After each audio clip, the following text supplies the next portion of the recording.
Hey guys, Disler Magic here, and apparently Wizards is really kicking off this week with an article from Chris Clay about the state of the beta, February 2019, for of course, MTG Arena. It starts out with Happy Monday.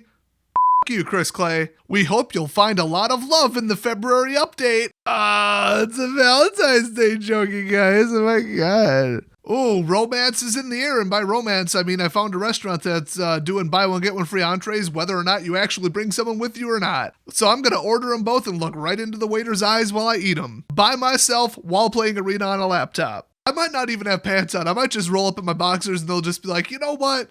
It's Valentine's Day. Let's cut a brother some slack. By the way, you know how people go to Walmart at 1 a.m. in PJs or 3 in the afternoon?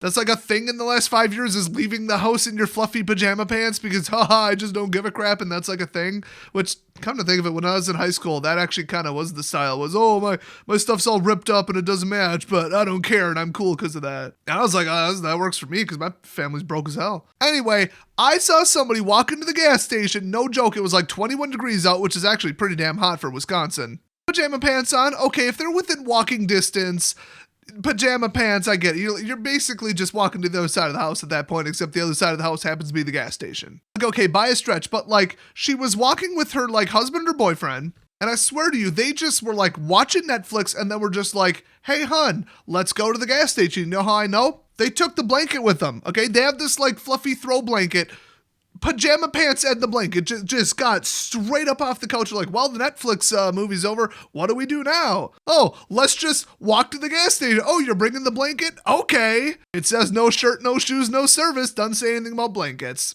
On the last census, it was actually interesting. The statistics came out for my city, and they said that a grand total between all the people who live here, the grand total of number of given is still 0. Amazing. Anyway, they're also rolling out features for Direct Challenge, improvements to the deck builder, and other quality of life improvements. That's great news. I'd love to improve the quality of my life, Chris. Hey, maintenance is currently scheduled for February 14th, 2019, when I'm sure all of you have plans. Oh, 6 a.m. though. If you're up at 6 a.m., get your ass back in bed. What the hell are you doing? So, Direct Challenge is adding best of 3 and customization. So it says after we announced Direct Challenge back in November, it didn't take long for people to start asking, so when are you going to support best of 3? And the answer to that question is this week. We know this is something that many of our competitive and long-term Magic fans have been asking for, and we are very happy to announce that it is coming very, very soon.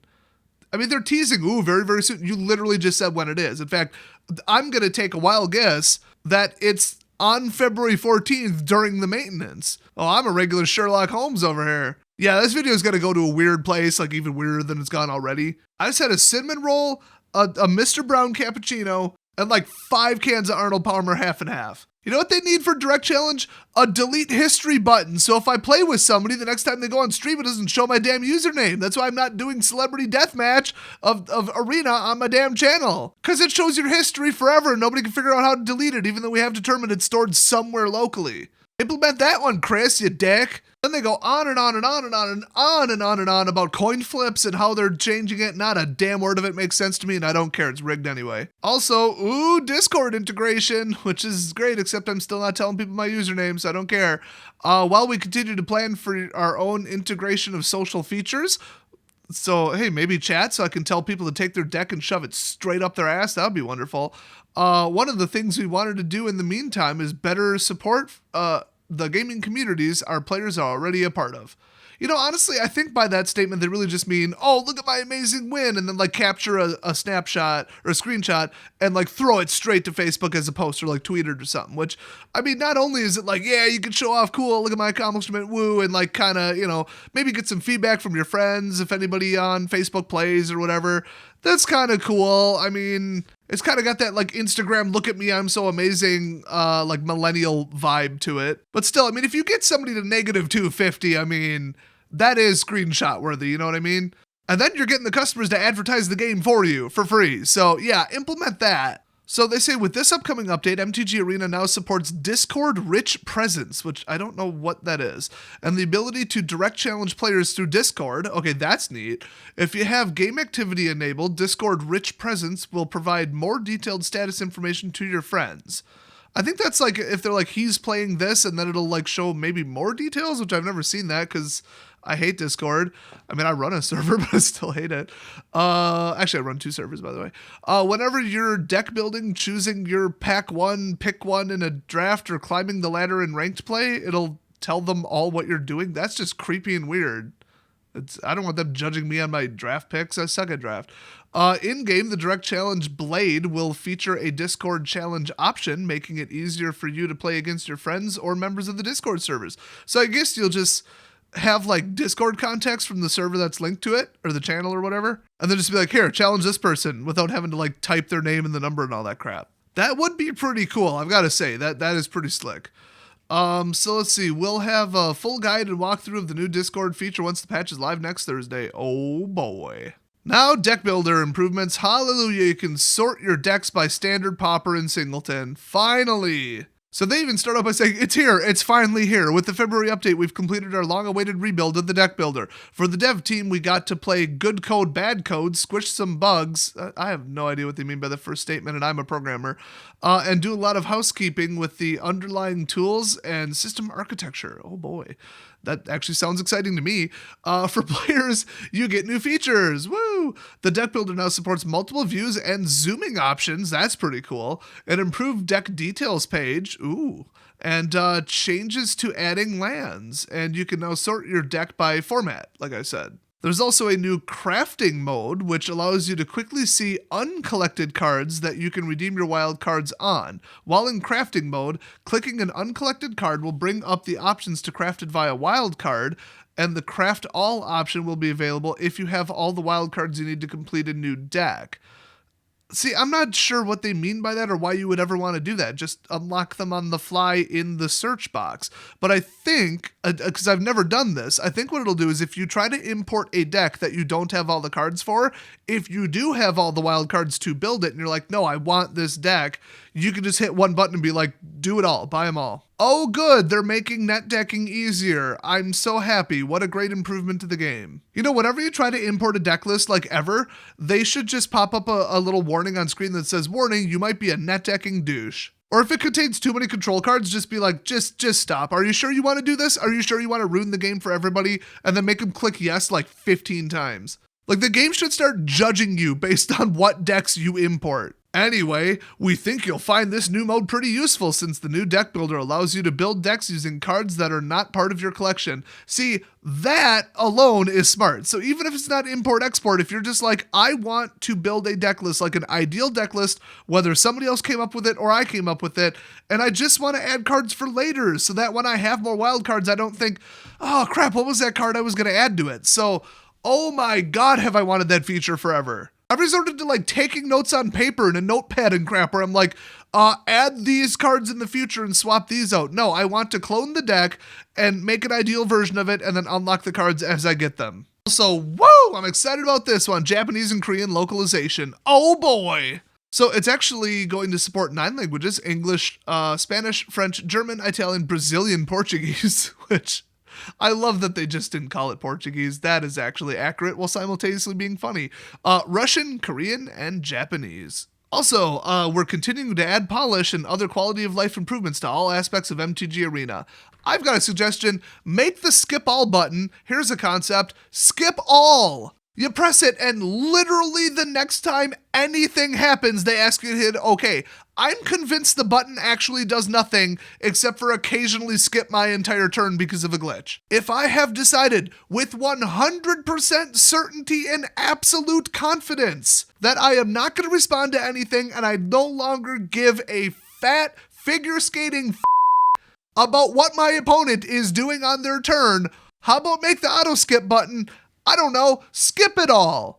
Okay, I want to auto skip. I want to auto skip absolutely everything that is not involving me making a decision or something, like literally them casting one where I have to pick one or the other. Anything other than that, you don't need to pause every time they have a life gain trigger and say, well, did you want to sacrifice your creature though? No, if I did, I wouldn't have hit auto skip, you morons. Auto skip means skip everything, go to my damn turn, you know, like the button on X-Mage and MTGO both do. That would coincidentally single-handedly stop people from looping Nexus if they had the auto skip button cross turns. Which, I mean, you'd have to code it to detect that the other person is taking multiple turns in a row. That might be a little hard, but Just do it. Then the idiots can keep casting it all day. I'll just get up and leave. I don't give a crap. Okay, I should read what they're actually planning. I legit haven't read the rest of this, and it's like 2 sentences. So, with this update, notables include improvements to our timer system.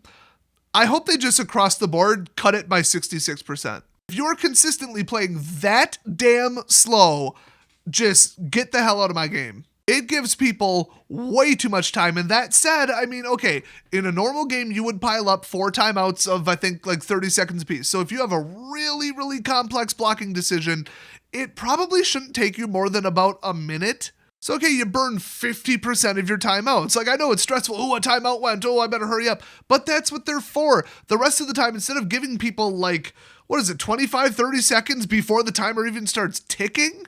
Give them like 5 or 10 seconds. I mean, that's just ridiculous. This isn't modern, this isn't legacy, and people tend to play the same decks over and over and over. There is no excuse for somebody taking that damn long consistently. I hate slow players so much.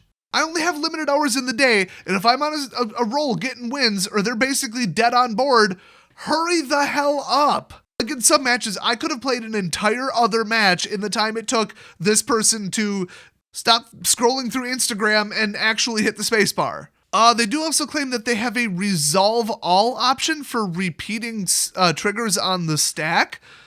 Okay, I mean, I thought that that's what auto skip already did, but I might be wrong. It might not detect similar triggers. Well, I know that it works if you have no response. I think, come to think of it, it doesn't work if you do have a potential response. Auto skip won't do anything. So that's nice, but how about a button that says, no, seriously, I don't give a crap until it's my turn. Like literally write that on the button. Put like a little, like a square, like acrylic plastic box over the button where you have to physically take the mouse and like drag it over to the side to like unlock it. And then you press the big red button, boom. And then you are done for their whole turn until it's your turn. That's what we need. I don't care about stack triggers. I just sit there on spacebar and do this. Hey, fun fact, the spacebar pauses the recording, so just pretend I wailed on the spacebar. They also said that they are adding the ability to mass select attackers and blockers. So I guess, there's attack all, and by default, it'll be the person's face. So if you've got 30 tokens, and they're like stacked up in an X thing, and you want to send 2 of them at the planeswalker and the rest at the person's face, you either have to attack all of them, back them off, but what if it's like 50-50?